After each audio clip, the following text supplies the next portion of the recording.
প্রখ্যাত ও পুরাতন নারী কণ্ঠশিল্পী হচ্ছে সাবিনা ইয়াসমিন। তিনি জন্মগ্রহণ করেছেন 1954 সালে। তো সেই অনুযায়ী তার বয়স এখন 69 বছর। সাবিনা ইয়াসমিন বাংলাদেশের সাতক্ষীরা জেলায় জন্মগ্রহণ করেছেন। তিনি প্রায় সব ধরনের গান গাওয়াতেই পারদর্শী ছিলেন। সাবিনা ইয়াসমিন অনেকগুলো দেশাত্মবোধক গানও গেয়েছেন, যেমন জন্ম আমার ধন্য হলো মাগো।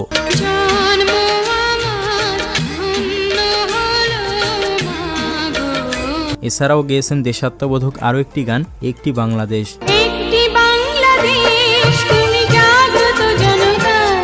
সাবিনা ইয়াসমিন তার ক্যারিয়ারে যতগুলো গান গেয়েছেন তা হিসাব করলে শেষ হবে না। আনুমানিক তিনি প্রায় 12,000-এর মতো গান গেয়েছেন। সাবিনা ইয়াসমিন জাতীয় চলচ্চিত্র পুরস্কার পেয়েছেন। এমনকি গানের জগতে তার অসাধারণ প্রতিভার জন্য 1985 সালে ভারত সরকার তাকে ডক্টরেট ডিগ্রি প্রদান করেন।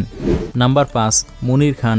বাংলাদেশের একজন অন্যতম প্রখ্যাত কণ্ঠশিল্পী হলেন মনির খান। তিনি জন্মগ্রহণ করেছেন 1 আগস্ট 1972 সালে। তো সেই